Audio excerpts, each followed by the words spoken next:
আরে আল্লাহ না ফেলে ও তুই করে বাড়ি দিয়াই আরে ওই যে ঢুকে গেছে গা ওর দিয়ে একটা রাস্তা সাইডে করবে ও আগুনে ক্ষমা করে কি নষ্ট করে কেন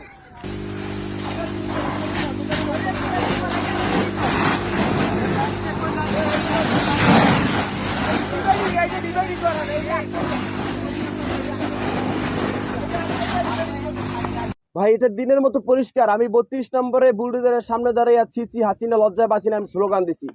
আপনারা দেখেছেন আমি বরিশাল বিশ্ববিদ্যালয়ের সামনে স্লোগান দিছি। তারাই তো বলছে 32 নম্বর যারা পুরাইছে তাদের ঘর বাড়ি পুরাই দেওয়া হবে। দিনের মতো পরিষ্কার তাই হয়েছে। 32 পুরানোর প্রথম তাদের পুরানো হয়েছে কাফির বাড়ি। এটা এই সরকারের ব্যর্থতা। আমি চাই এই সরকারের হাতকে আরো শক্তিশালী করা হোক। যদি সে না পারে ছাইরে দিয়া আস্তে করে বলুক, দেশের মানুষ বিপ্লবী সরকার গঠন করুক। আপনি যে সময় আন্দোলন সংগ্রাম করছেন সে সময় তো আসলে দেশের পরিস্থিতি খুবই খারাপ ছিল, সে সময় তো আগুন দেওয়া হয়নি, এখন কেন আগুন দেওয়া হলো এই বিষয়ে? এটা তো সরকারের ব্যর্থতা। যারা পালাতক, যারা নিষিদ্ধ, তারা ক্ষমতায় তো আসতে পারে নাই। সেই অবস্থায় যদি দেশের মানুষের এভাবে, আমরা যারা ফ্রন্টে থেকে আন্দোলন করছি তাদেরকে, এবং গাজীপুরেও দেখবেন, এবং উপদেষ্টা নাহিদ ভাই, আসিফ ভাই, তাদের সচিবালয়েও তো আগুন দেওয়া হয়েছে। এই সরকারের ব্যর্থতা আমি মনে করি।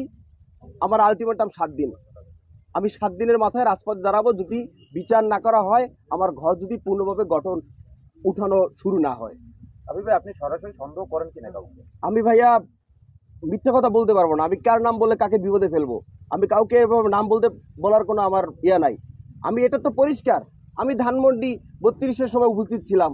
আমি হচ্ছে গিয়া জুলাই আগস্টে বরিশাল বিশ্ববিদ্যালয়ের সামনে ছিলাম। কারা আমার শত্রু এটা তো আপনারাও জানেন। কারা শত্রু এটা আপনারাও জানেন।